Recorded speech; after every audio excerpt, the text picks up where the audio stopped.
All right, gentlemen, lads. I would say ladies, but there ain't no ladies here today. Fuck. I'm not full screen. Definitely not. It's gonna fuck it up. But now I'm full screen. All right, cool. I'm still gonna continue with that intro. Roll with the punches. That's fine. Anyways, so we love to talk Arsenal. Let's talk some Arsenal. We do it all the time. Let's do it. Shit talk. But, Start off strong. and with the big elephant in the room, what did Arsenal do this year? We were first place for about 90. I would say over about 90% of the league's duration. And then we finished second. Got knocked out by Lisbon in the Europa League. I don't even know what happened domestically. I think we lost to City in the FA Cup, which is... It was Brighton in the Carabao, I believe. Do we have that right? It was Brighton in either Carabao or FA Cup.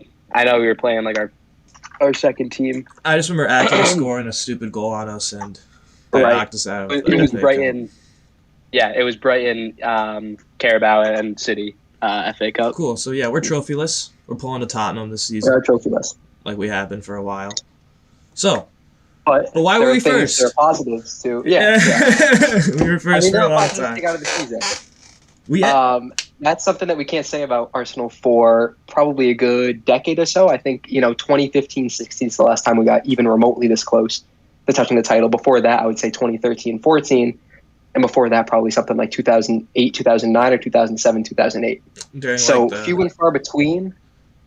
What's that? I was gonna say during like the Van Persie years while he was coming up, ish. Right, yeah, at least, yeah, throughout then, again, 13-14 was when Ramsey was playing well, 15-16 was when Ozil was playing well. Each of those years, we had something not quite click, and I think that that's a common theme that we've seen this year as well. I think that there's a lot of what-ifs that we could go and pick out from the last 15 years or so. There's a lot of what-ifs that we could pick out from this year as well. So with that in mind, I'm wondering what you guys think. What was the reason why we fell short? I do want to make a comment. Obviously this is our first real run at it, and like you said, about a decade. One thing I want to sort of touch upon, and I guess this sort of goes into our next chat about transfers and what to do moving forward. You look at the difference in the title runs. I think, to your point, Dave, you look at 15-16, and you think about the anomaly performances you got out of Ozil. Not anomaly in the sense of how good he was, but anomaly, you don't get those midfield seasons. He was top class. He was brilliant. I think the difference in this team as opposed to previous teams was in those explosive years, you had a lot of individual talent. Not to discredit the team at large, but I think, broadly speaking, you didn't have 5 or 6 guys bringing the team to that level. You had maybe 1, 2, 3 guys that were really raising the level, and that's why it wasn't seen for years to come. It was sort of one-offs, especially in the last decade. That's one sort of comment I want to make on that. Art, I think you were going to make a point after Dave asked our thoughts on that, though. I think I just had not. My comment doesn't relate to what you just said, so No, yeah. I don't want to bounce right off that. I did just Before want to we get finish, that I in do quick. want to say, I'm looking through here. Again, I'm looking back to our 15-16-11. Again, there are guys that we don't quite have, I think, in this 11. I think Sanchez is one of them. I forget if it was this year or the year after where Sanchez exploded for about 24 goals. It's fantastic that we have guys like Odegaard, we have guys like Saka, Martinelli. We're getting that 15 range of goals. Just like you said, we have about 5 or 6 level raisers. I think that we are missing that superstar type profile in this team to take us to the next level. Granted, Jesus was missing for about 3 to 4 months. But do we really think that those 3 to 4 months bring his total from about? Do we think that it doubles his goal total? And I don't think so. Nor do I think that Jesus' role in this team and what he really brings is to score outright goals.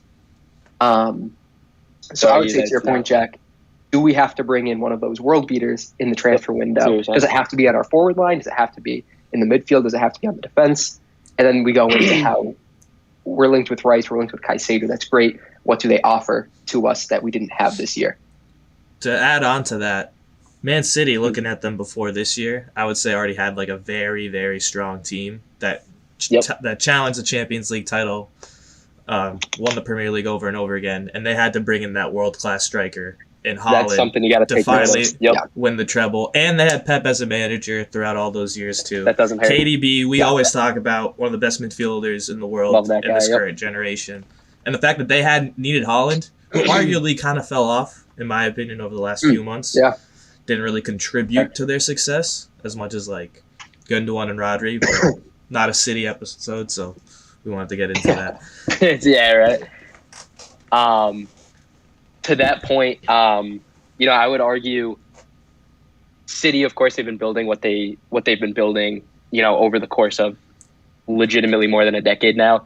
And a lot of people like to throw, you could, again, this isn't a City podcast. You could throw the money argument. You could do all that stuff, but I'm just going to appreciate at face value how good their team is, right? You think about a team like that, how long the project goes on for. And in recent years, their project got to a point where, they have as good of a team as they had last year. Everything was solid. Their midfield was set. Their defense was set. They go out, they're saying it's time we bring in a guy like Haaland, and they get their Champions League. They get their treble and Champions League. I unfortunately, and I know, again, we're going to get into transfers at some point. It's unfortunate because as exciting of a signing someone like Haaland is for a club to raise the level, I think that there is a fine line, or rather there's right time to make those signings. Currently, obviously, our big focus right now is on Rice and Caicedo. And of course, I think that they're world-class players. I do think that they raise our level a little bit compared to what we have now. But for instance, you're not going out and you're not getting an Mbappe. You're not getting, a Vinicius, which I do think is a couple transfer windows down the line if everything goes well. To your point about Haaland. And I think we can use that into getting. Or you want to say something real quick, Dave?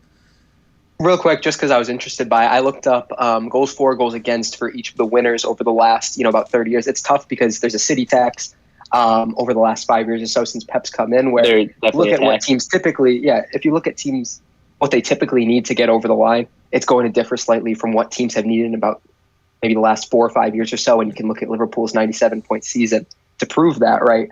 But still, I mean, if we're looking through, the mid-2000s, I'm seeing high 70s, low 80s getting teams through. In fact, that's every single season from 2001 to 09-010. It is. And high we were 70s to low 88. 80s. Right. What I'm seeing here as the big difference possibly for Arsenal, and again, this will contribute to how we talk about our transfers that we think are needed, are the goals against. And I think that we're about 10 above what the standard goals against threshold is for these league winners. It doesn't hurt that Saliba and Tomiyasu went out at the same time in that unfortunate cup match against Sporting. But how do we maybe not get more goals going forward? How do we concede less in our own half? And I think that would be a good segue into Rice and Caicedo. Yeah, I think it's perfect time to talk about those transfers. They're the, of course, they're the two targets. Dave, I know that we were talking about this, as well as all Arsenal fans after this season. Of course, you have Partey's inconsistencies, out injured.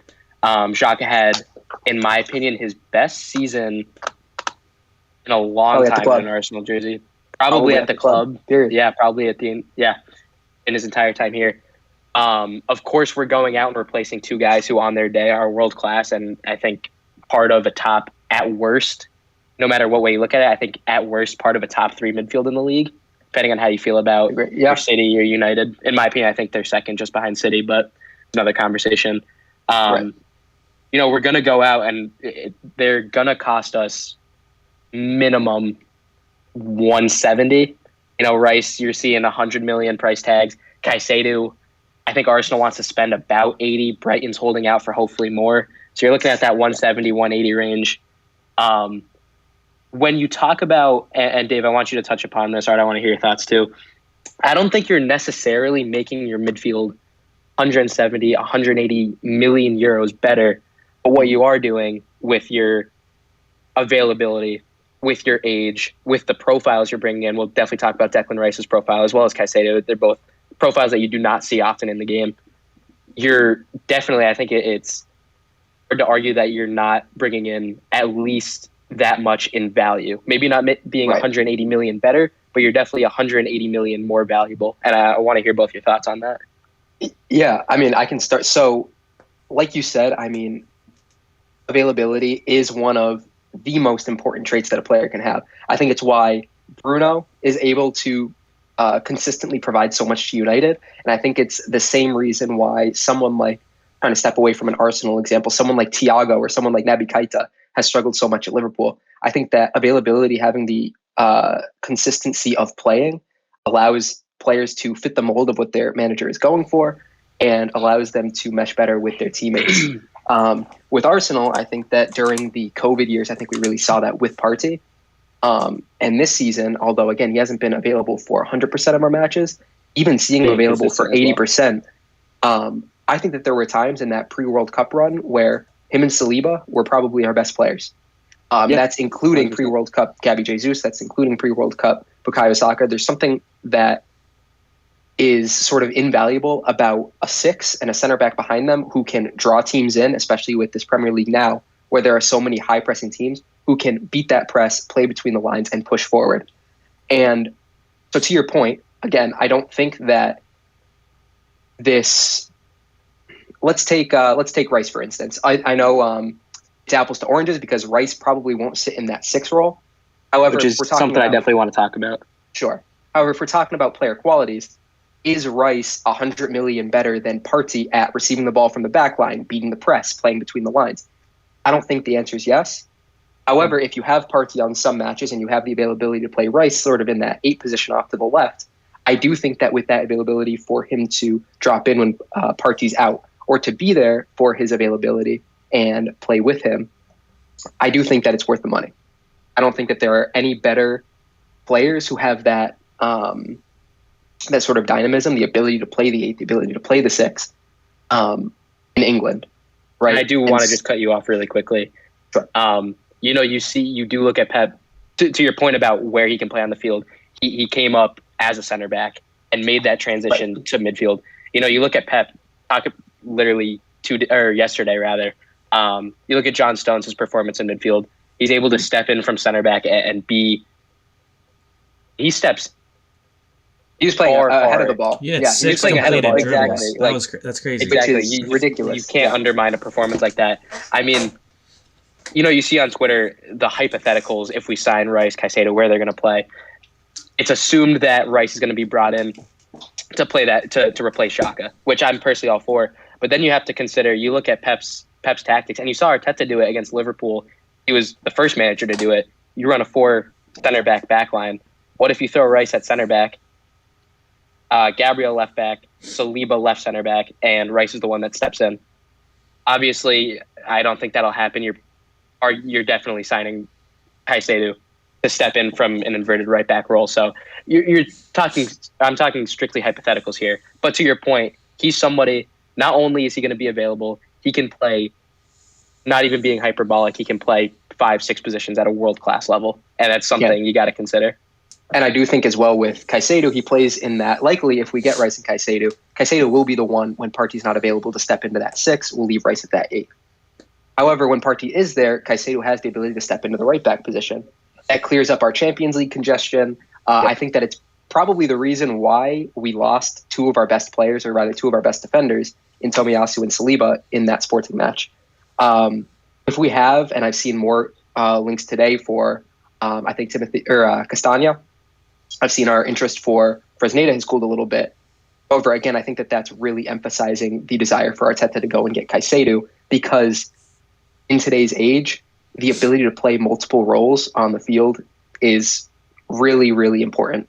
And again, I think I want to get your opinions on when we go into the Champions League, how are we going to deal with enough rotation to stay fit for multiple trophies?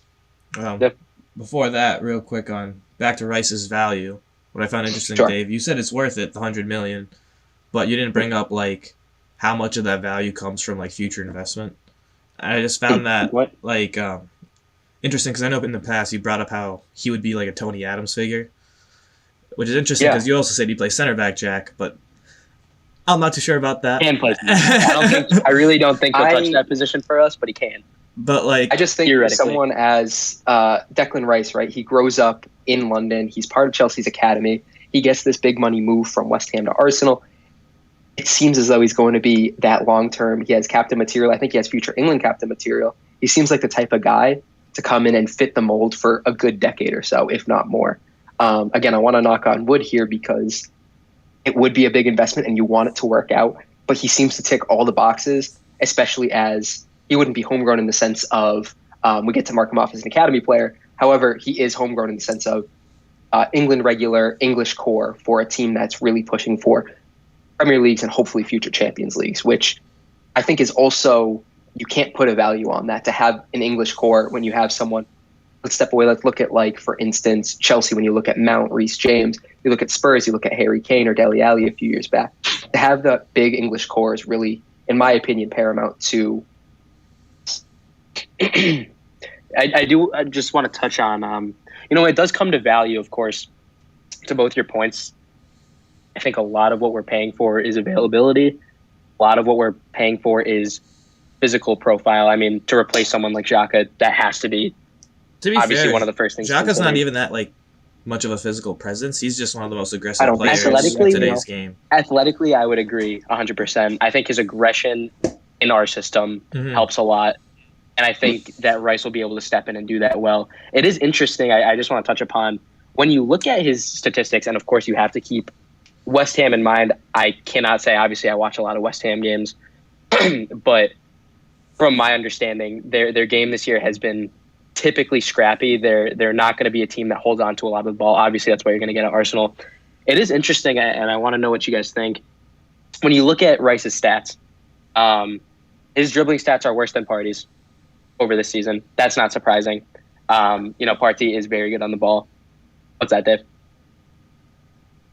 No, I disagree with you. I agree. Oh, no, my apologies. I thought Yeah, no, but then you also look at, although he's a bit worse at dribbling, which is almost a bit of a worry considering that how far up the field Xhaka has played.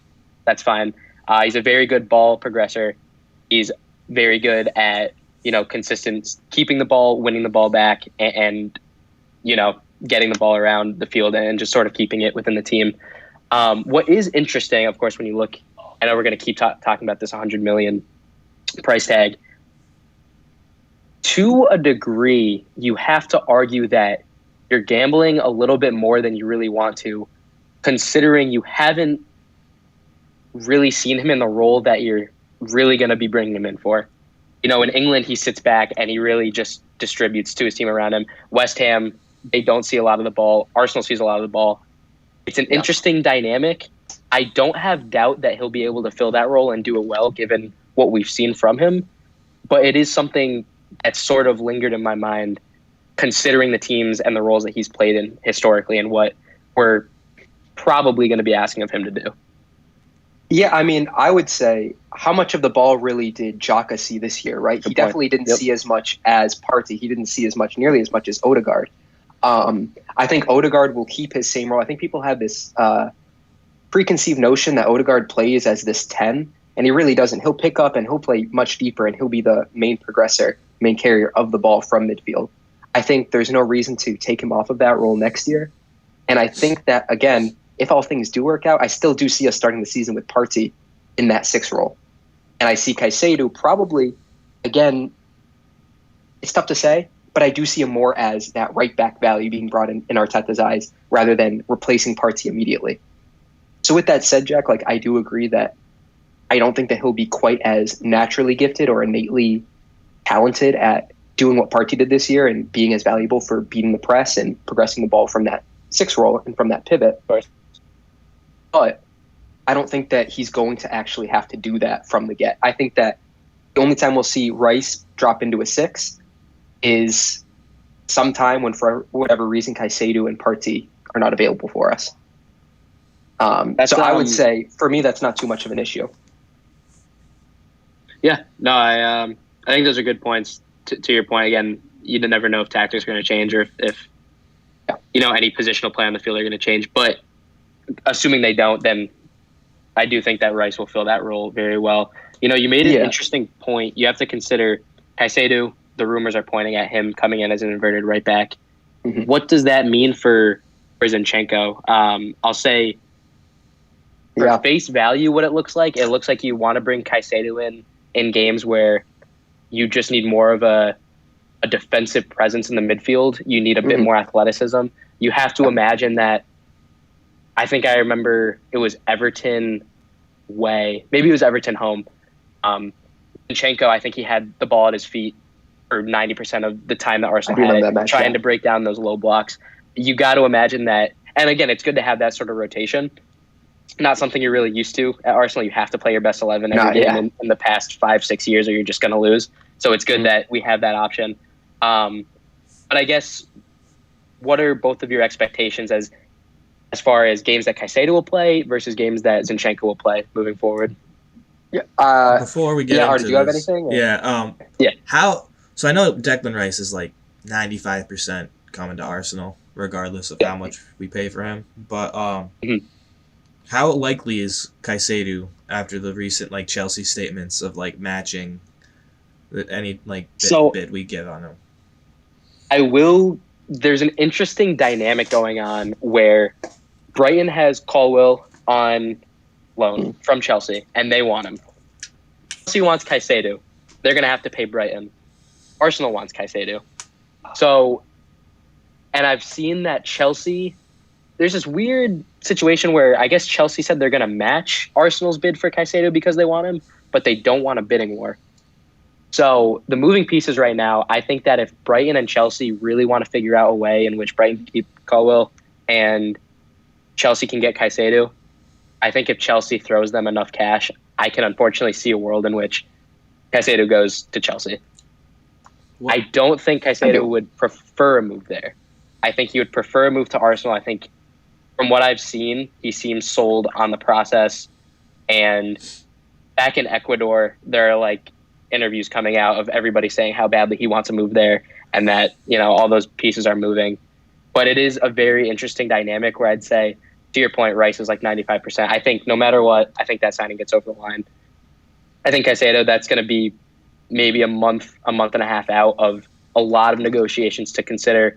Maybe not Caicedo, but to convince Brighton to choose Arsenal over Chelsea in some sort of situation that maybe works. So again, Jack, I do think that, like you said, I think that Chelsea has the power because of that Colwill situation. But what I've seen is that, but what I've seen is that Chelsea doesn't want to give up Colwill. And so then it's sort of this tug of war. Does Chelsea want Caicedo enough to give up Colwill? And it seems like, from what I've read, that they want Colwill more than they want Caicedo. Caicedo is just another guy to bring in. I haven't seen really what he would offer them for the system, which I know it's an oxymoron, Chelsea and system. They're going to throw cash at him, right? But I don't see – I think that Colwill has a discreet and sort of definite future at Chelsea in the way that he could be used. I think that that's a little more vague and a little more ambiguous for Caicedo at Chelsea. And so I don't know if these moving pieces are strong enough to take away that strength from Arsenal. Again, so Chelsea are in the driver's seat, but yeah. The one thing that sticks out to me about it, I do think that about a player like Colwill, right? Yeah. Undeniable talent. I think he's going to be an England starter in 4, maybe even less years, depending on how his career goes. I think he ticks all the boxes. He is that good, I think. The thing about a player like him is Brighton's system is so organized and he plays it to a T, and I think he's a massive part of their success. How badly does a player like Colwill want to go back to a dysfunctional team like Chelsea? Again, I know that's not necessarily in his control, but Brighton is probably going to do everything they can to convince him. They do have European football. He's a young player. He's going to want to develop.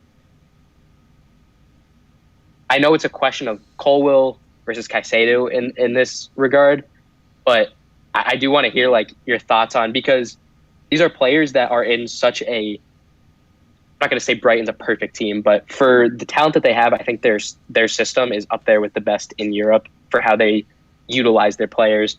So like, how badly are these players going to want to go to Chelsea, and how badly are they going to want to stay at Brighton and fight that whole transfer process, and how is that going to affect the window as well? I mean, Chelsea does have their like history, which is always like leverage, you know what I mean? Granted, it is more of a recent history, the way you look at it, but it is always like, it attracts a lot of players. The fact they signed Mudryk in the winter was crazy. or not in the winter. Was that over the summer or over the winter? No, it was in the It winter. was That in Yeah, the was winter. yeah, Same with winter. Joao Felix, right? Like on that loan. on the loan, Who right? I think Is going he back didn't to do too well at Atletico, Chelsea, but and he's going back yeah. to Atletico. From what I understand, they're not making his deal permanent. Right. Yep. But anyways, so I was wondering if we had any leverage with Tierney, considering we're trying to get rid of him. I know he's not young. You know, He doesn't have like the potential cap like Caldwell has, but like I see Mhm. Brighton as more of the new Southampton, maybe better in terms of developing players and like challenging the bigger teams and results and like pushing for that top six. And if Yeah. you look at Trossard, they've utilized older players always before. You know, they're not really looking for Yep. investments in the future. Like I'm sure they'll sell Matoma in the next year or two, the same way they're going to sell like Caicedo this summer potentially. So I think he's leaving the club. I don't think I'm sure he like wants to stay at Brighton to some degree, considering their success this year. Like I think he's feelings, leaving for sure. I emotions, agree with that. but like it becomes the Chelsea versus Arsenal thing. And I brought this up before and in the past, but we do have Arteta now, and I do believe that like playing with coaches is a big drive for a lot of players, especially once they reach a certain level where they're so desirable by a lot of different people and they can just kind of pick and choose. Like I know Zlatan would follow like Mourinho, for example, or how James followed Ancelotti. Like Yep. certain players just work really well under certain managers just because they know how to use them. Granted, Mhm. Caicedo has seen that he does well under Brighton, but again, a player of his talent is going to want success. The same way Caldwell is going to want success, and maybe to your point about like Caldwell, maybe he will want to stay at Chelsea because of like he could be the next John Terry there or something like Yeah, that. You know, exactly. building a legacy is important to some players, not all, but to some. I do have a couple points that I do want to make, and I do think that one key thing for players who come from, I'm going to use your example, Arda, who come from Southampton, who come from Brighton, who come from teams like Leicester. I think that the one thing that Big Six clubs can offer these players that even the better rest of the league teams can't is stability, right? And so I use Southampton and Leicester as my two examples because no matter how good things can be going there, their great models can come apart very quickly. And Very, so very we see this quickly. in Leicester. Their model was working great ever since they won the league. Their idea was to sell, I believe it was one top quality signing that they got, invest 70 to 80% of it in young talent to continue the process. And that worked fantastic. In the years following the league, we saw them sell Drinkwater. We saw them sell Mahrez. We saw them sell after that Chilwell, then Maguire. Again, not in chronological order, but over given summers. And all it took was for 1 year, obviously being this year, for the replacements, the investments rather, of these big players to not be up to par for a team like Leicester, who we could consider the new Everton, new Southampton, what have you, to go down. And so, again, I think we could talk about how great the Brentford model is, how great the Brighton model is. But no matter how long they do this for, they're never going to offer the same stability that a team like Chelsea has. Yep. And so I do think that for someone like Caicedo, for someone like Colwill, I think the move to one of those big clubs is always the objective. I could be wrong, but it always seems as though, I mean, you can take someone like Fabian Delph, right? Villa through and through, captain, goes to City. Grealish, obviously, that's the big name one. But I do think that Fabian Delph is a little more reflective of that culture because it doesn't matter how well ingrained you are to a certain club's legacy. There's something about the Big Six. It will always draw players to them. And so I do think that we can't make these assumptions about Colwill because I do think that Chelsea, no matter how dysfunctional they are now, I probably have them in my top 4 for next season. They're going to be back. Right? It's not like Everton who are on the brink of relegation. Yep. They're going to be back. And so I do think that Colwill does have some desire to go back and perhaps prove himself at a club like Chelsea. And I do think that that does serve as extra leverage for a team like Chelsea to go and perhaps try to get Caicedo. I'm not sure. I'd have to look into it a little more, but those are my preliminary thoughts regarding their relationship. Real quick. I want to make a comment. Oh, no, go ahead, Ara. I don't think Chelsea's coming back until they get a goal scorer. That's been their issue. I feel like they cannot find a proper number 9. I mean, Lukaku's coming back this summer, so who knows? That's he's true. back, dude. That's true. They're so back. And For what it's worth, I just want to say real quick. Obviously, it's a meme, and I'm reading too much into it. I think that guy is more unlucky than a lot of people, big time, will admit. I think he's you got to finish some of your chances, but I do think that there is a talent to getting in the positions that he does. Similar to someone like Holland, I think there's just a good amount of unluck that he's ran into in the last year. Do I think he's top quality? Maybe not, but there's a fine line there. That's a different conversation. I don't want to deviate too far from what we were talking about, but I do agree with you, Jack. Even yesterday in the Champions League, everything you see over social media is how he missed chance X, missed chance Y. But I think that throughout the match, I think he played better than Latoro. I truly do. No chances with that guy. I mean, he did have one chance, but I think he should have passed to Lukaku for what it's worth. And he should have passed to Lukaku. The only reason he got the chance because Bernardo had a bad pass back, miscommunication with Ederson. Regardless, we can go back to the conversation, but I do agree with you. Yeah. Anyways, all right. I think even with Lukaku, I don't think that he brings them back to getting those goals that they need. So, again, just something to consider. Stability. I'm keep it a buck. We don't got stability at Arsenal. I'm going to disagree with you there. I think I'm also going to disagree. Maybe I think that's what I was looking for. He's trying up and coming. No, but hear me. We were 5th. Challenging for a Champions League spot that we missed out on because we lost to Newcastle at Newcastle. Yes. And then we challenged for the title out of nowhere. We weren't expected to do that. If anything, we were expected to finish 4th. I want to make a point. So I agree. To your point, we're not expected to challenge for the title. I didn't expect it, and I rate this team very highly. I thought we were going to finish comfortably behind City and Liverpool. Albeit, I do think Liverpool's season was a bit of an anomaly. I think that they will be back better next season, depending on the rest of their transfer window. I think they have to remodel their midfield. Different conversation. What I will say, I do think that you can twist that argument to say why Arsenal has stability. You have this young core. We were 8th the first year when you had a 20-year-old Saka. You had 20-year-old Smith Rowe. I'm not sure the exact age. 19 Martinelli. 19 Martinelli. Exactly. I think you're seeing quicker than we expected, and that's why we challenged for the title, this core that we are planning for the next decade to be our stability, so to speak. I think you're seeing quicker than expected how good that they're becoming and how good they're going to become. Years to come. I think agree. that you're adding to that with Rice and Caicedo. You got an average age. Well, Caicedo's 21. I won't average it. Caicedo's 21. Rice is 24. Odegaard's 24. You're looking at similar to the model that they have in Real Madrid that won them how many Champions Leagues. You're looking at your Modric. I'm not saying they're on the same level, of course, but you're looking at your Modric, Kroos, Casemiro model, where you have your core, and you're going to build around those guys. And on top of that, we also have a Martinelli and Saka, who on their day, I think are at worst top 3 wingers in the league, at absolute worst. Top 3 winger duos, or? Oh, I think at their worst, they're a top 2 winger duo right now. That's a crazy take. Again, I don't think we should be throwing numbers. I mean it shouldn't be throwing numbers. That just opens a whole other argument. They're that good. That's my point. At their age, they're that good. Gabby Jesus is young.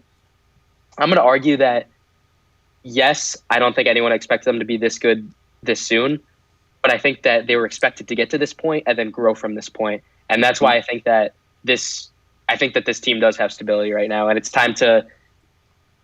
We touched on it earlier. It's not time to make that Holland signing yet, but I think in 2, maybe 3 transfer windows, you're going to see us going for a player like, I'm not going to say Mbappe. He's a Real Madrid-esque kind of player, but you get my point. How is I do. Declan Rice not a Holland signing if we're paying double what City paid for him? Very good. That's a very good argument.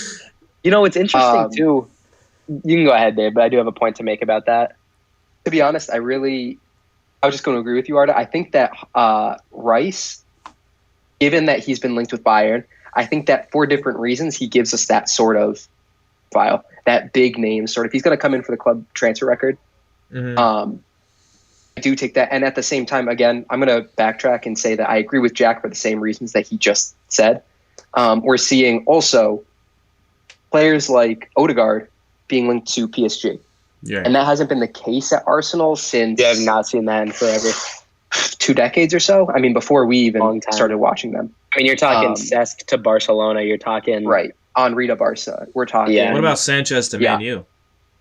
Sanchez to Man U. Similar, but kind of different because he was like alone in the team, but similar. You're talking, a young Nasri to City when they were first building. Yeah. you could go on, but I like see what it's you're been a saying. I long see what time you're since saying. it's. Yep. I do want to go back to the initial point and say that what's crazy, and this is just, again, obvious sort of observation. What's crazy is that Zinchenko and Jesus, or this side, even when if Rice and Caicedo come through, right? Jesus and Zinchenko serve as sort of those experienced players in the side, which is insane for players who are, 24 and 25, 26 respectively? I do think Zinchenko. I could be completely wrong. I thought he was a bit older. I have who are we I looking could at? be wrong as Zinchenko well. and 26. who's Zinchenko. Zinchenko's 26. I There you go. believe Jesus is the same age. Jesus 27 is maybe. 26. I have their own. 26. 26, Okay. okay. Yeah. Regardless, to the Zinchenko's point of 27. stability. Sorry. Oh, okay. Oh, okay. I wanted to So clarify. still, that makes sense, but still, that's experience. That is mainstay in the team for a good 5 years. If all things go well. And so back to the whole stability thing. There's sort of this double description for what I mean by stability. There is the ability for these players to, play well enough to get European football year in, year out. What I also mean by stability is ability to avoid any relegation battles or any big trouble kind of years. By big trouble, it could be relegation outright, sure, but it could also be the ability for teams like West Ham to finish 15th or 16th, where all the individual players are struggling, their stock goes down. No individual player wants to go to a team where that could happen to them. And I do think that when you get to that big six level, even though Chelsea's had a horrible year this year, right, you still somewhat cross that threshold where you can verify that you're never going to fall down that much. You're going to have that stability behind you to enhance as a player. Just to be an asshole, just because it's funny. Don't forget Arsenal sat, I believe it was into late December. I think they sat 17th. I think this was about 4 years ago. Damn. I mean, you're talking 4 months into the league. That is, I think it was 17th. It was maybe 16th. I remember that, actually. That was some crazy shit. That is ridiculous. Funny enough, I think our only win in that stretch was United. So that's kind of funny. To my point, again, with Arsenal, even when things are going bad, you're never going to get relegated. Right.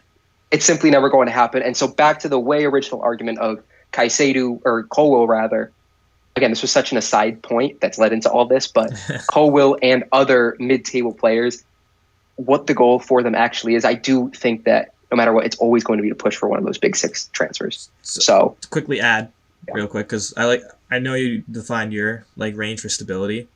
Mine arguably is a bit tighter. 1 through 4 is a stable club, because I think what drives a lot of players to go to clubs is to play in Europe, specifically the Champions League. I think top 5 can suffice. I don't think you're a non-stable club if you finish top 5 once out of 5 years, and the other 4 you're top 4. You know what I mean? But okay. That's because that's also where the big money comes from in terms of advertisements, and the business side of things. I saw a ridiculous number. I just want to make a comment. I think it was something in the mid 200, 260 million City made from their treble, all their tournament went that's and then obviously they used money to build the team, and we're not going to get into this whole argument. But I mean, if you're winning the treble and getting that cash, how can people be mad if you're going to use that and then another 60 million and go into the market and go shopping? Real quick, people get mad because they don't use that 60 mil to go shopping. They use money that comes from the owner's pockets to go shopping, which is kind of that is a whole other thing if we talk about dumping state-owned clubs, and that's a whole other thing. That's why people get mad. I remember. I know what you mean. Yeah, I just remember seeing that number. Blew my mind. It's this sort of positive feedback loop, this perpetuating cycle of teams that do well get more money to invest more and do better. And again, it's this very polarizing thing that I think the American sports have actually done better at in keeping that level playing field. But as time goes on, and this is something that I was talking about with someone the other week, I think that the gap between the Premier League and the Championship is just continuing to increase to the point where we could start to see, it's not going to be a 3-up, same 3 down every season, but it's coming dangerously close to becoming that. Because when you have a year in the Premier League with those TV rights, you're going to be able to invest not only in the summer, but also in the winter, right? When you go down, you're losing so much money. And I think that Leicester will be a really good example of this is true or not by seeing what they do. I've already seen, again, Tielemans has left. Castagna could leave. I take it players like Iheanacho could leave. Probably. I believe Soyunchu's already left. Again, name all the players. But there is this huge, to your point of stability, being top four, because there's such a discrepancy in the amount of money you get based on where you finish. I can see where you're coming from. But to your point, it's something about that Premier League money in general that enables teams like Chelsea. And I guess that makes me want to backtrack too with teams like Brighton and saying, well, if they're in the Premier League, they're going to have enough money to invest. I think that it's a really sort of tricky topic to maneuver because you have teams that can flip so fast like Leicester did this year. So it's tough to say exactly why the Big Six is so much more stable than the others, but it's something that we've seen over the last however many years. Even credits to Everton. They stayed alive somehow. Yeah, somehow they survived this year. They always fucking do, man. They always do. I know, which is so shitty. I think Everton and Sean Dyche is like a match made in heaven. I hate to see that it. is. Nah. They were never going down. They were never going down. Yeah. To be honest, I really forgot where we deviated to make those points. Caldwell to Caicedo. Yeah, long fucking time ago. Yeah. I want to touch. We're talking money, so I know Arda. I think you brought it up very briefly, but we didn't really touch upon it. It kind of goes along with the pattern that we've been mentioning of we're seeing an Arsenal that we have not seen in a long time. An Arsenal that is typically very poor in the transfer window, regardless of if it's incomings or outgoings. It's a very polarizing opinion from what I've seen, or it's something that it's very polarizing among the Arsenal community, and I want to know both your takes on it. Tierney to Newcastle, before I hear your opinions, I do just want to say this is the first time in a long time that there's a player that we don't depend on, that another big team wants and is willing to splash cash on, and we're in the driver's seat. You know, if we don't let him go, then we have a top quality left back waiting to play if anything happens to Zinchenko or Kivior if you want to go down that road. But again, that's a tactic talk. We can touch upon that another time. You know, not only are we finally in the driver's seat, which has not been the case in a long time, but we're looking at fees that have not been offered to Arsenal in also a very long time. So I want to know, your takes on Tierney staying or going and prices that you guys are looking at. Get him the fuck out of here. That's my take. That's fair. A lot of people will tell you that. I mean, I like him. For someone who... Yeah, you go ahead, Arda. I mean, I like him, but like you said, we don't use him, Yeah. And he does not come on a lot. We have Kivior. We have Tomiyasu, who I would still trust on the left side regardless. You know what I mean? Especially off the bench, I would actually trust Tomiyasu more than Tierney to come off the bench. I prefer Tierney to start, personally. But, so if we can get value out of him, I'd like to get value out of him because I don't want to sell Odegaard or any other, top player, for example, who's in our starting lineup, gives us, results. And all that. I know that's a very basic take. Yeah. It's a very that's looking at it the way it is. Can't go wrong with that though. But can't go wrong with that. I'm going to agree with you. I'm looking here at our record departures. It's really great. We've never had a player leave for more than 40 million euros. Chamberlain, 38 million. Nicholas Anelka, of course, this was back in the year 2000 to Real. Yeah, that was 35. So yeah. Sanchez 34, Fabregas 34. We've still, never had it. No, I, to be honest, have to figure out how much he went for. But we've never, bar a couple of occasions, had that type of quality ready to go, like you said. And go ahead, Dave. Sorry. I was just going to say that although I love Tierney, I think that when he came at the club, I could see him as future captain material. And he was one of the silver linings of our COVID years, him, Saka, even Leno. It is time. I don't think that he offers us anything that we don't get out of the players already in the squad. I think Zinchenko gives us that dynamism of inversion to the midfield. Tierney can't do that. And if we are going for defensive stability, tried and he has not been able I know, he just can't, which is fine. Poor guy has tried hard.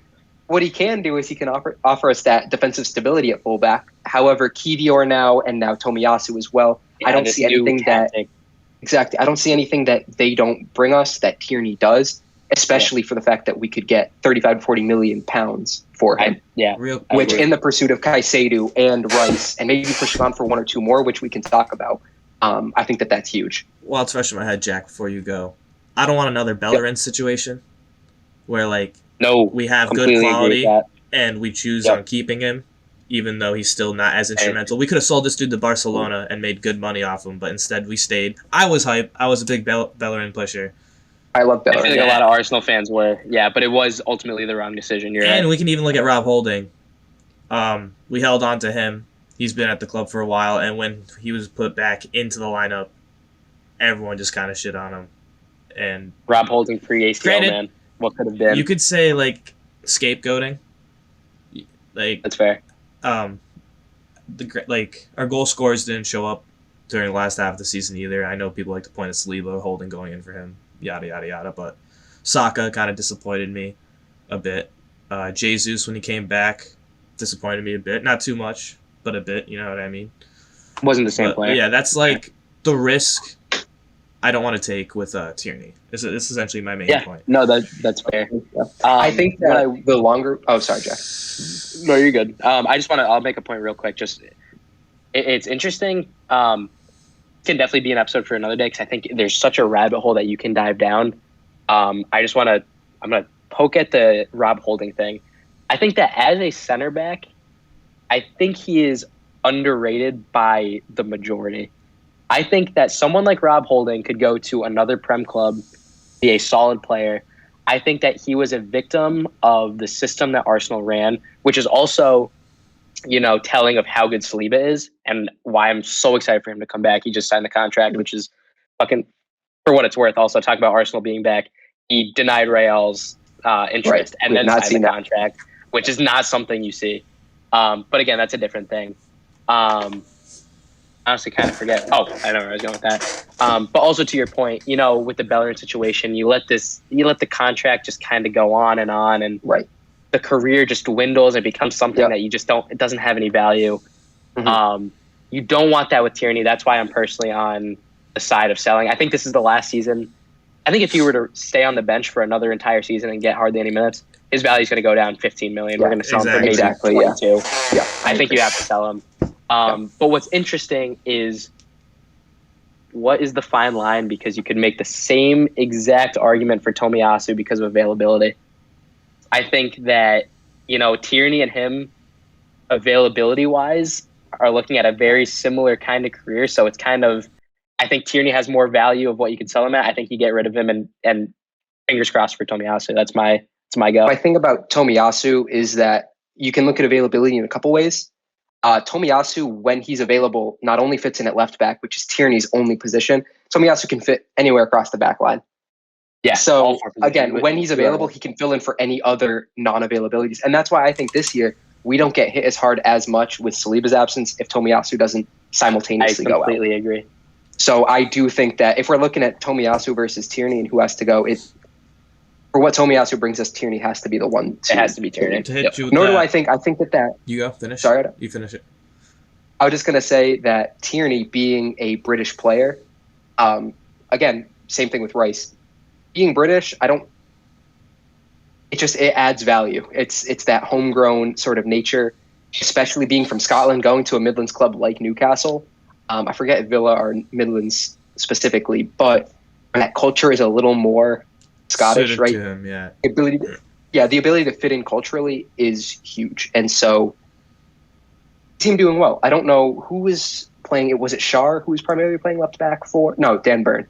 I think that Tierney can do anything that Dan Burn does, bar winning as many aerial duels. I was gonna say, except being fucking 7'5". Right. But it's not like Dan Burn is going and doing tactically in-depth things that Tierney would be out of his gourd going and doing. In Newcastle, I do think that he could go. All right, go ahead. I just think that he can go and he can give Newcastle 35-40 million worth of value. So two things. I think that it would win on all sides. Yeah. Two things for me real quick. One, from Arsenal's perspective, if I'm looking at it with a career mode lens, Tomiyasu's younger, so keep him and sell Tierney. Two, fair. From Newcastle's perspective, getting Tierney is like having a slightly worse Trippier on the other side, which they might enjoy, considering I think Kieran Trippier is one of my favorite right backs currently. I you know me, I love an attacking right back, but that's just like my personal preference. But I trust Tierney to have a left foot to whip it in. I don't know if I'm misjudging that, and Newcastle's number one in aerial duels, I think, right? Yep, they're So if, I'd be surprised if they weren't. City, So I'm gonna. So I think that, City yeah. actually might technically be one, but you're talking about two super athletic teams. right. Something that Tierney he would fit perfectly. I Right, believe. if you're able to whip in balls from your defensive line and even have like I mean, that's what he midfielders does push in, exactly. like, that's kind of perfect for their system. So it might come back to bite us in the ass, I guess, when we play Newcastle if we sold Tierney to Newcastle. But like, look at the other people we sold him, like Callum Wilson, like dude hit form. Joe Willock. Or Joe Willock. Rather. My bad. Right. I always Yep, mix fair. him up. But Kind of beast. anyways, he has a chance to score against us whenever we play Newcastle. Mhm. You know what I mean? Yeah. I do think this is a bit. Yeah, exactly. This is strictly hypothetical, but when you do talk about Tierney, in my head, when I think about Tierney at Arsenal, I think of him on that very advanced left side, just whipping in crosses, to your point, Arda. I feel like, it's unfortunate because I think that Martinelli really exploded, and I don't think that those two profiles help each other at all. You want Tierney, you want him running down the wing. It's just not going to work when Martinelli's on the same side. He's going to be your runner. That's just how it is. Again, this is all strictly hypothetical, but you wonder how Tierney's career would have went if we went and completed the Vlahovic signing and you have a big number 9, and if someone like Martinelli doesn't make the comeback and you have someone like Trossard, for instance, being our main guy at left wing. I do think that those profiles would have allowed Tierney in this strictly hypothetical world to really sort of explode. But again, you'll never know. And that's not the dynamic we're running, and that's why you sell him. I mean, to your point, the point that we made. To play devil's advocate, to your point, what about like Marcelo and CR7? They made it work. Yeah, but I feel like Marcelo was much more technical than he was.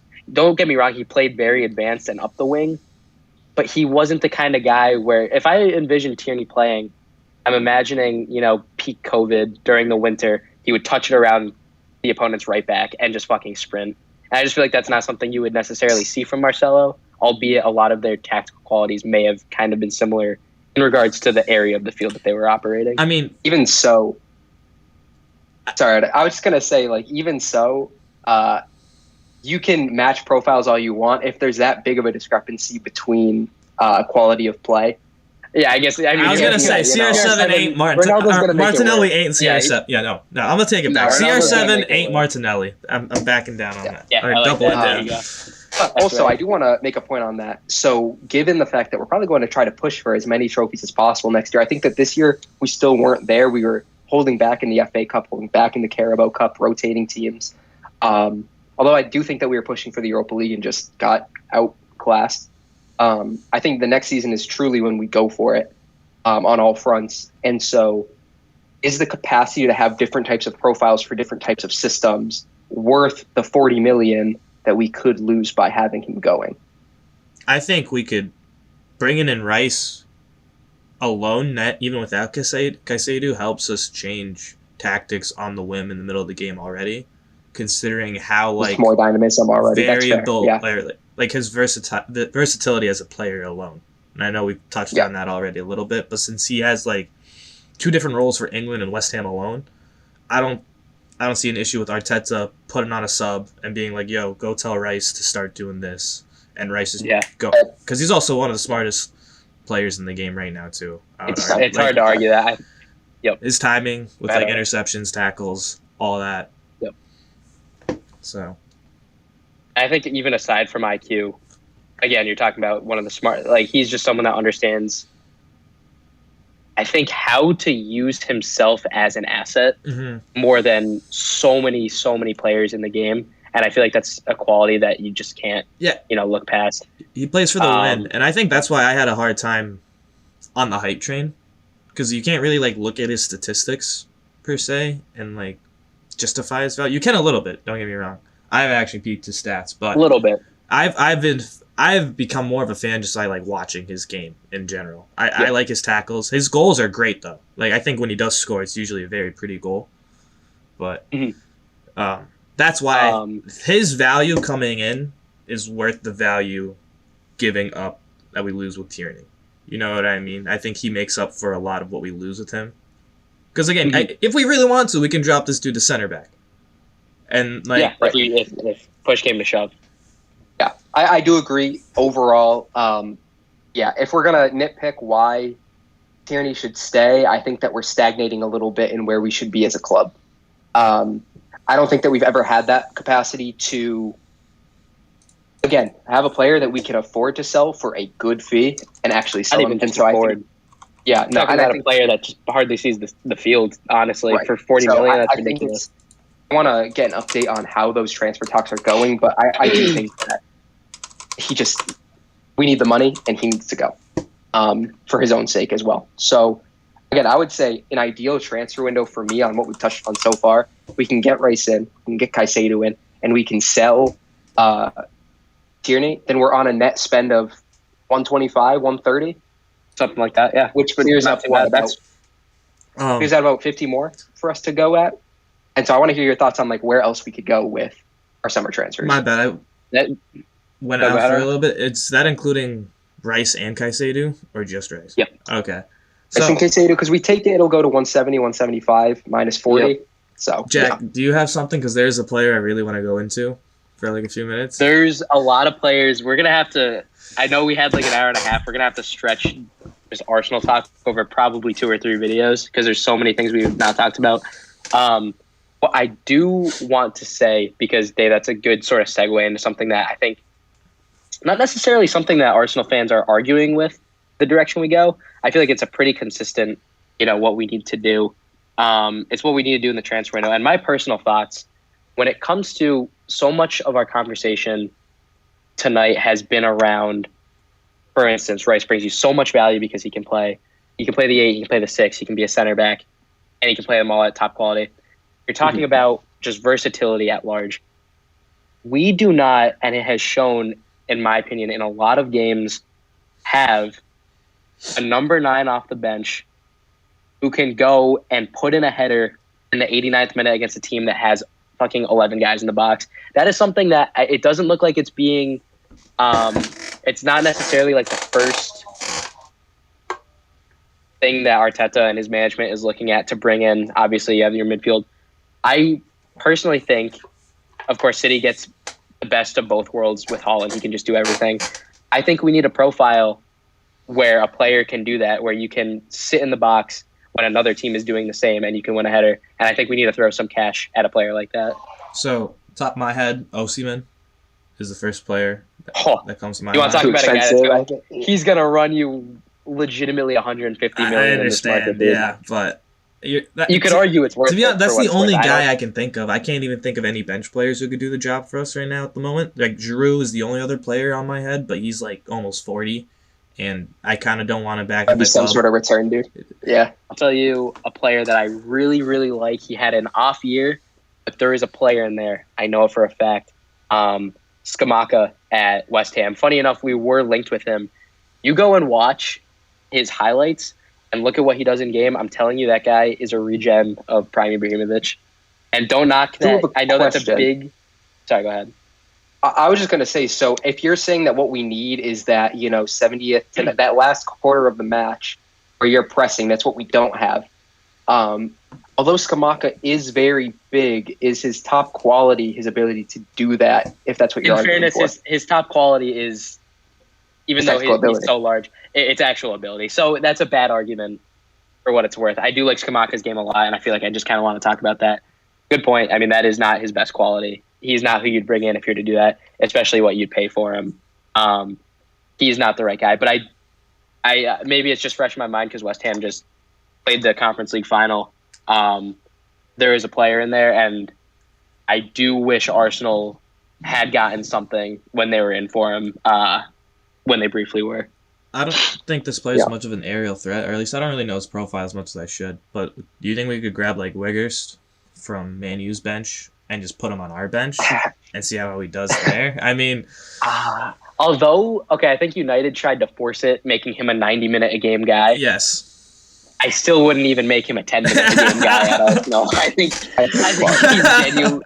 I just think he's that bad, man. I gave him a chance, and I liked his profile because it offers you something that not a lot of players can offer you with his size and his goal threat. But all right. I mean, here's another.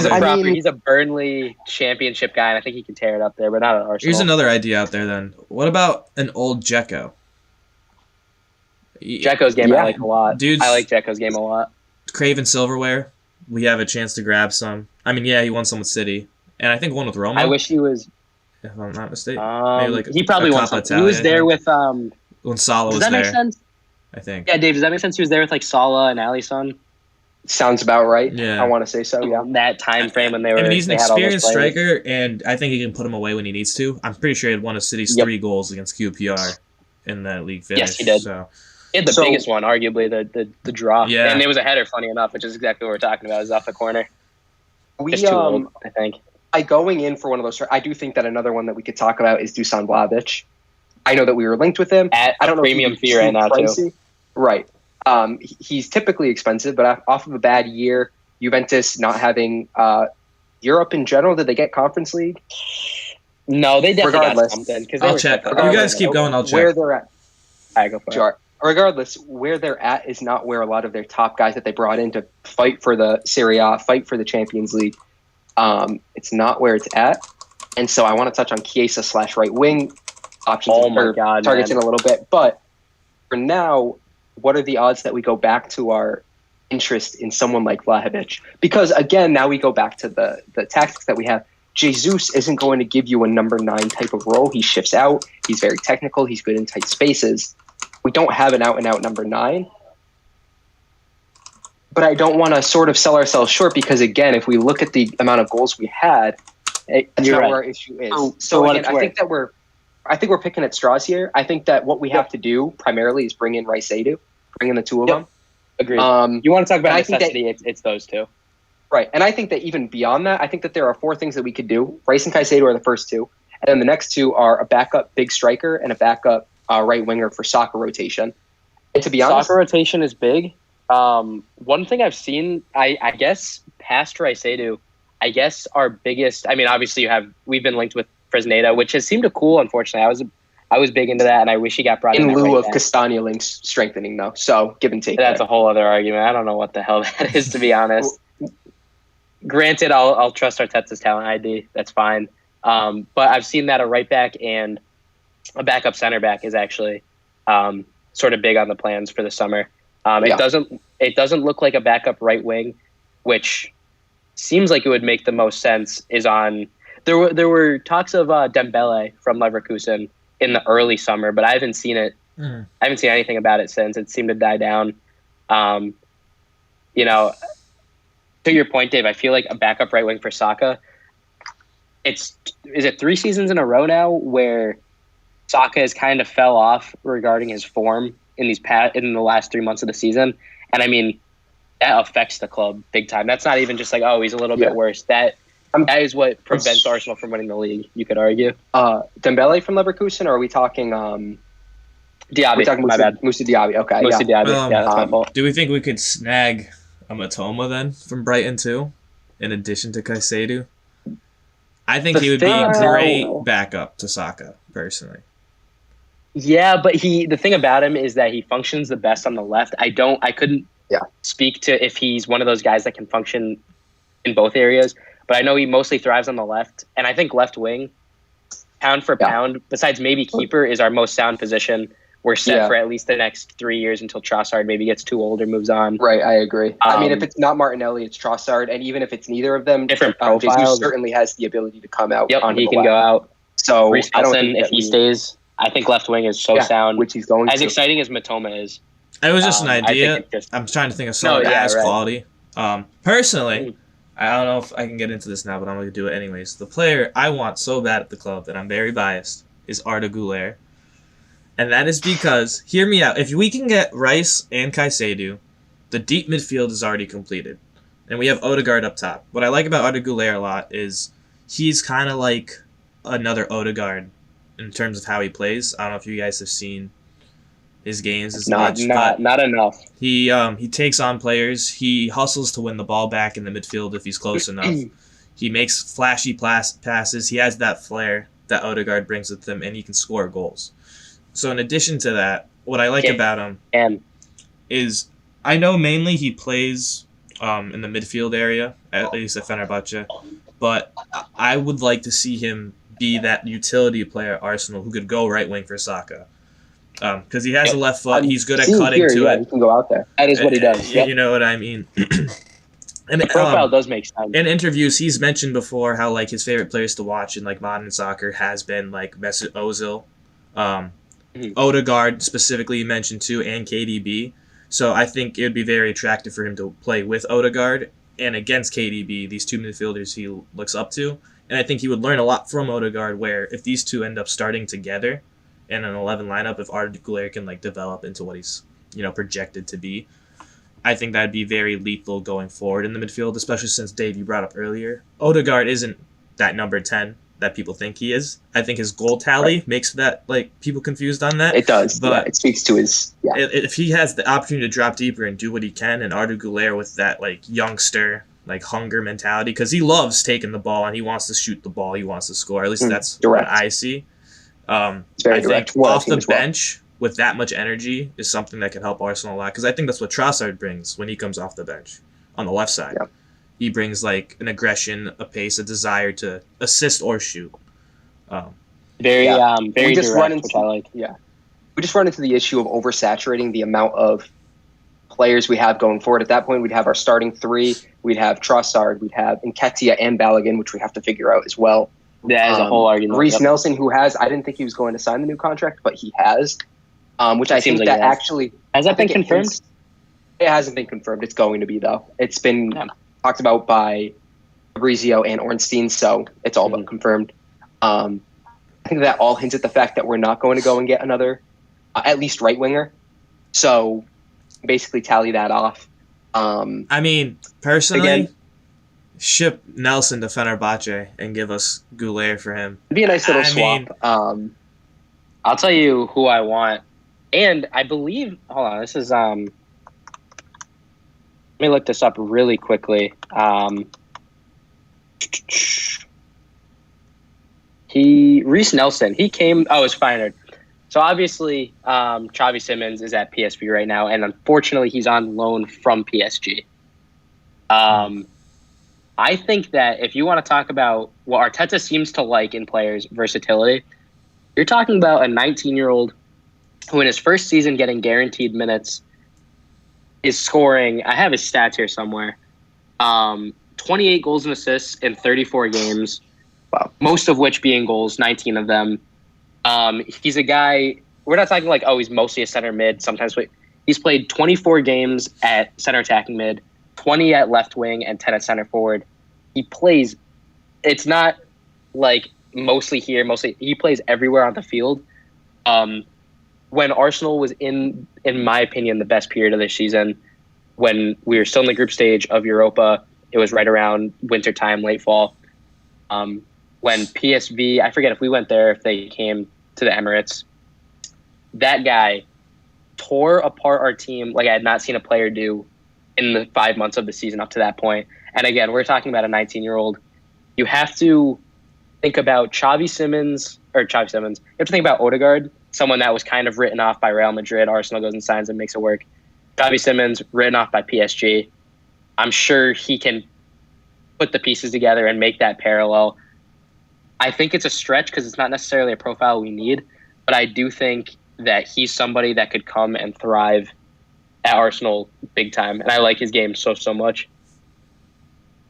I don't know much about him personally, so I can't make. That's fair. I wish much I did more. comments. I just know that, again, he adds that versatility, but bar Rice and Caicedo, I do think that we go and we strengthen up. Yeah, that's the thing Potentially, about it. I don't think that we go to our front line and strengthen. Yeah, I think if I had to guess, and not to cut you off, but I think you're completely right. I think you do Caicedo, and I think you get maybe a right back and a center back and call it a day, to be honest. Yeah.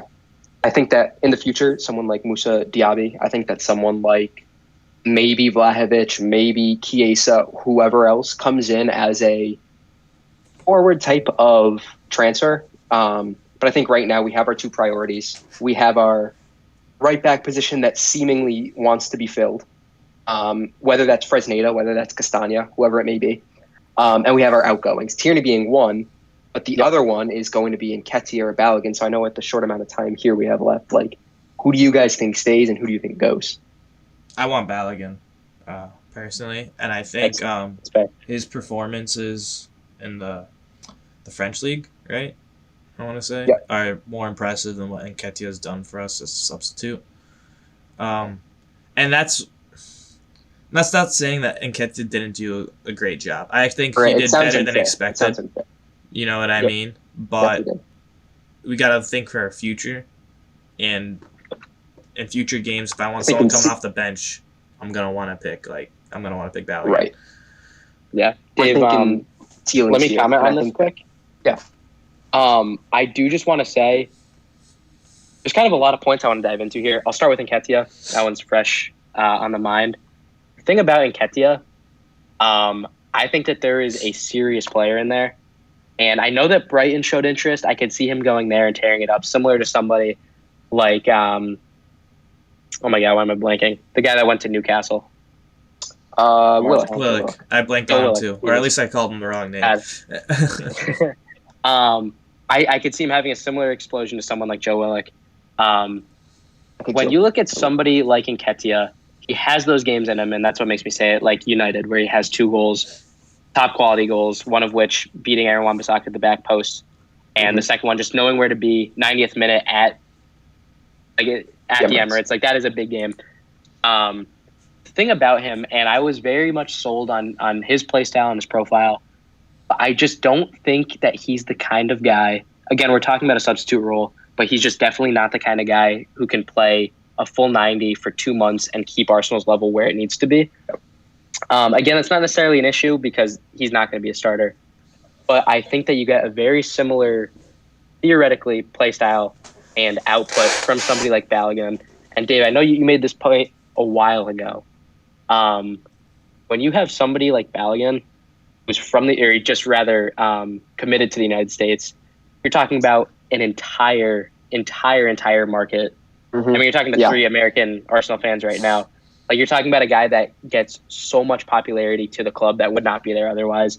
I think since they're so close, again, in theory, as players themselves, I think that economically, you almost have no choice but to go with Balogun. Yeah. I've seen, conversely, about 40 million thrown at him by Leipzig, which would be hard to turn away. Yeah. But then the question arises, do we get more commercially out of him by keeping him? Mm-hmm. Do we cross that commercial value by him staying at the club, or do we get more out of him up front? I don't know. To be honest, I think that it's a win-win whoever we sell or don't, which is another good position. I think it also is. I don't think that we can go wrong. And again, that's a nice situation. I think that on the one side, I think that there's a lot of English interest in Nketiah, and I think that he could potentially be used as a bargaining token. Mm-hmm. But with Balogun, you get more absolute quality, and I think that the higher you could get more actual capital, actual money out of him. And so no matter which way we go, I think that it would be fantastic to use him as a leveraging tool for Brighton. I've also seen interest from Villa. Again, a lot of those higher mid-table clubs want someone like Nketiah. It makes sense. But then, again, you could go and get 40, 30 from a team abroad for Balogun. So yeah, I do think 2 points on that. I do think you get not only, I don't think you break even, I think you get a lot more. I'm sure there's some genius mathematician that Arsenal has at the club that's crunching the numbers. There's no way they don't.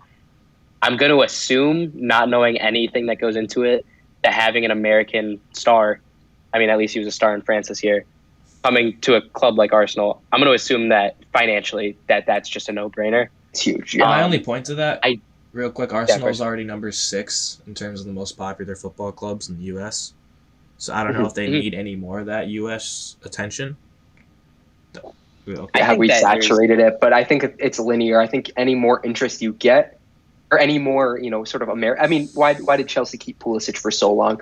You'd be a fool to say that it didn't involve itself somewhat with the American market. To be fair, they are number 5 in terms of above us. Yeah, and I think that I could almost see that directly swapping as soon as Pulisic goes out to Milan or wherever he goes, and Arsenal brings in Balogun.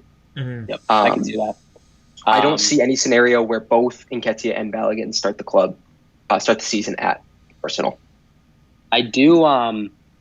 So I want to make a point about Nketiah. I feel like we've kind of touched enough on that, and it kind of segues into another quick thing about Smith Rowe. We have not touched upon him. I mean, that's a whole argument.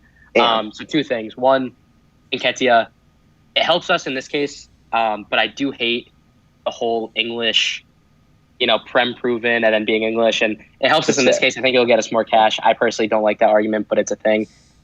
Real quick, Dave, I know we talked about this.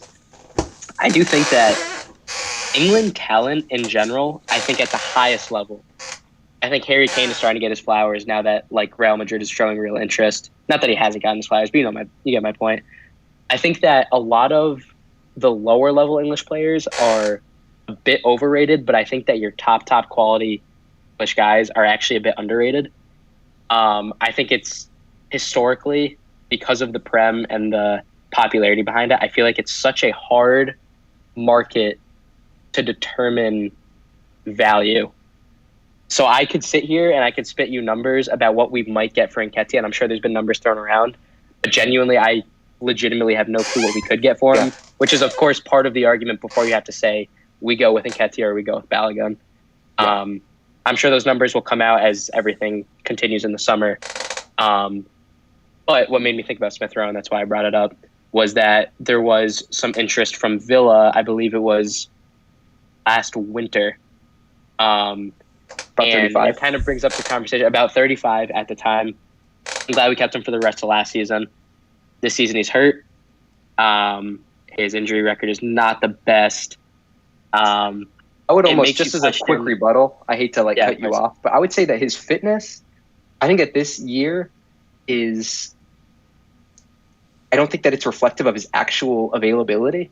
I could be wrong. No, I understand that. Don't get me wrong. It's one, I'd rather this one sustained injury where he gets out and heals properly than someone who has nagging ankle injuries. You take, obviously, Neymar is the first one who comes to mind, but you take someone with repetitive hamstring injuries, Ousmane Dembele, repetitive ankle injuries. I don't think that that's quite what Emile Smith Rowe's fitness and availability issues are. Yeah, I guess I kind of agree. I mean, to play devil's advocate, I'm kind of, I'm really kind of reaching here. He had a shoulder injury that kept him out for about 2 months. I guess that was a couple of seasons ago. I guess, yeah, his explosive year for us, he wasn't really hurt, which is a good thing. Right. But the reason I bring it up is because you just don't know how this season's going to affect him going forward, and that's kind of why I say it. I'm personally as big of a Smith Rowe guy as there is. Mm-hmm. He reminds me, maybe not play style wise, but of impact of a young Cesc. I mean, it's no mistake that he comes in and scores as many goals as he did last year when he was fit in an Arsenal team that was, in my opinion, I mean, obviously, objectively speaking, worse than it is this year. But I forget if it was 35 or 40 million that was coming from Villa last year when he was really exploding. Is that a gamble that you almost wish you took now? Seeing not only, of course, how is he going to respond to this injury, but with this new midfield that we signed for the next decade, how does he make his way in? Why not make him 9? He does work as a very good center forward, I think he's a great advanced midfielder. Yeah, he could. He does have a profile. He's played there before, and he can. What I will say is that if we were getting that same money this year, obviously, if we were getting that money, you'd be on the back of a good year. So it's a little unfair to make this scenario. But if we had a summer where you could say, oh, we could get 40 for Tierney, 35, 40 for Smith Rowe, and like 30 to 40 for Balogun or Nketiah, if you told me that we could have a summer where we get 120 million, roughly, I mean, there's no one who's going to turn that down. You can basically turn that into the Rice and Caicedo transfers and have more to gamble on a new midfielder who could replace Smith Rowe, or a top quality Fresneda like fullback, or go and get your Chiesa, Vlahovic, whoever else you want on the front line. Chiesa, man, I want that guy. But again, it's not, you can always sit here and play the what ifs. Yeah. The question is, does Emile Smith Rowe return to the player that can get you 35 to 40 million? And if not, what do we do with him? I think that's just a big question mark. Because no one can say that. Yeah, he's been out for a year. I think one of the only players who's ever recovered from an injury and maintained output, or at least shifted their game to maintain quality, is Cristiano Ronaldo, who's one of the best players to ever touch a ball. So to live up to that kind of quality and standard is too tough. Granted, Smith Rowe is young, but you just don't see a lot of people come back from a year-long injury and hit the same output, at least in the next season, right away. Maybe I'm missing some names, But No, I'm I sure mean, there's some smaller, but like to your point, like yeah, that's it valid. doesn't happen frequently. I mean, it'll be Right. interesting to see how he does at the U21 Euros this summer. mhm. He's been called up there. I think he's got a big part to play. I haven't looked up. While we mention this, I just want to see. I do just I want to just want to touch see on who else is something. there. Yeah. Yeah, I want to touch on something quick regarding Smith Rowe. There was a goal, and Dave, I feel like you might. It's in the winter, and it's a very tiki-taka goal between. I think it was Lacazette, Saka, and Smith Rowe, and they went back and forth. Aesthetically, so pleasing. This is a thought, or this is sort of my take on Saka. World class winger. I do believe that Saka is one of the best creators before he's one of the best out and out, very direct wingers. Yeah, I agree. When you combine that, obviously Odegaard is typically on the right hand side. I think you have a lot of similarity in the sense that these players both want to create, and sometimes I think that these profiles can clash. And the reason I bring up that goal, and I really wish I could remember exactly what game it was. Are you talking versus Chelsea maybe last year? His goal outside It was the not box? Chelsea. I want to say it was West Brom. I'm almost positive. Let me just. While you Yeah, pull that up. Oh, sorry. Yeah, go ahead. No, it was West Brom. And just to say quickly, I think that you also look at, in theory, Martinelli and Odegaard's profiles should also be, two that go hand in hand. You have a runner, you have a very lethal forward, and you have somebody that just wants to create for that forward. And as far as Smith Rowe, when he is fit and when he is good, he's very direct. He's deceivingly quicker than I think a lot of people give him credit for. Yeah. Very athletic. And he's one of those guys that's going to, similar to Odegaard in a different way, he's going to get you 10 to 12 goals a year. I hope that his time is not done, and that's jumping the gun and making a lot of assumptions. I don't think his time is done. I really want to see him with a Saka who has had a few years to get better, and a Smith Rowe that's had time to progress. Again, it's hard to say because of how our midfield might be in a few years' time. I do think that is a world-class dynamic, hypothetically speaking, again, not to talk in all hypotheticals, between Saka and Smith Rowe, if that were to be the case. What's nice is that we don't have to actually worry about, he's not going anywhere. We're just sort of spitballing how much we got and if he's going to have a future. Again, no tabloids have said he's leaving. Yeah, exactly. So it is interesting. I think that it's big. I thought it was going to be a short thing that he was going to start at this, but I mean, if we're looking at the names around him, this U21 Euro, you've got Madueke, Cole Palmer, Morgan Gibbs-White, Harvey Elliott. Gibbs-White is that young? Yeah, I mean, he's 23, so he's the oldest in the squad. But you do have some big names here. Granted, Smith Rowe is still the most valuable, but I'd be lying if it said it was a shoe-in versus, again, Madueke you'd expect to start. Harvey Elliott you'd probably expect to start. Morgan Gibbs-White surely starting. Yeah. So it'll be interesting. I think that it's a big summer and a big preseason for him. Yep, big time. All right, well, we have a few minutes left, I guess you could call it. We're at like an hour 20. Yeah. So we've gotten very serious. I think to end off, we can end off with our hear me out transfer takes. I like that. That's fucking real. That's so funny. I was literally just about to say, I was going to jump into that. Artie, you can go ahead and kick it off because I want to. Yeah, go ahead. I mean, I guess I'm going to cheat and kind of give you two because Arda Güler is kind of like my hear me out transfer take, but I'll throw in another winger as my hear me out take. And I honestly just thought of it like a minute ago, but fuck it, I'm gonna roll with the punches. Ousmane Dembele from Arsenal, I think is a very possible and could be a very effective transfer. Considering his talking about a guy with a high ceiling. fall off, but exactly, he still has that high ceiling. Granted, he goes against the availability thing that you guys brought up. Arsenal needs, but who knows? It's again that what if, like maybe he stays fit because when he's fit, I still think he's one of the most talented youngsters in the game. Oh, youngsters. Now we're pushing it, but I know what you mean. You gotta remember, in my head, he's still a youngster. But yeah. What hell is he now? Like 23? Ooh, 25?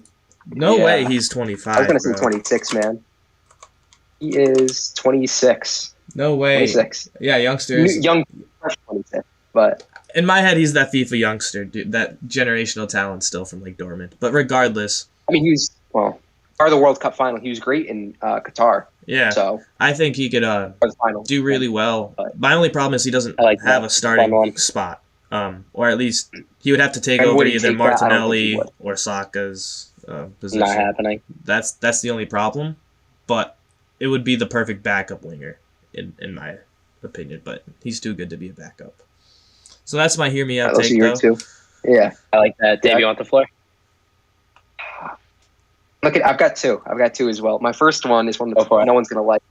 And it's a little under researched, but Harry Maguire, I think, talking about bringing in another center back. Arteta's huge on his left-sided center back being left-footed and his right side being right-footed. Think about Gabriel playing every single minute of just about every single tournament this year. Maguire has been phased out of his club. He's not the first choice in either position. He's not the second choice in right or left center back. He's the third choice. I've seen that United's willing to pay him to get out of the club. So if I'm Arteta, he's a player who can play on the ball well. He's decent at playing between the lines. He's good in the air. The one caveat is that he's a little slow and he's a little. I think that playing in a high line would not be good. So I could see that we need to take some I adjustments. disagree with that, Dave. That he I can think play that in a high you line. see. I think that you see his worst. I mean, unless I'm mistaken, I'm pretty sure I saw an argument that. I mean, you look at Leicester. They did not necessarily sit deep. England doesn't typically sit deep as far, and I'm pretty sure this is the case. Obviously, United. I mean, this year they were, I think, like the third deepest team on average, and this has been where you see him get sold out. Okay, I think that in the right system, we can talk about this. I have to do a bit of my research specifically on the past teams that he's played on. But I mean, when you look at United, they're the ones playing super deep. That's where you see these issues arising. He's fine for England. He's absolutely fine. That's why I don't mind going in for him. As a backup, You see his upside. And so again, as a backup, someone who can go and be that ugly duckling, come in and get his revival. I think that as a left-footed center back who's good on the ball, there's very little that he doesn't tick off in Arteta's system. That's my first hear me out. If we can go and get him for under 15 or 20, however much, I'd say we should be interested. Jack, you there? Your shit froze. I'm here, there we go. My other hear me out would be the expensive one, who wouldn't be immediate, but I think Kai Havertz does have the profile. That's a very much to hear me out. I'm a big Kai Havertz fan, so I could see him in that, especially as we're in possession.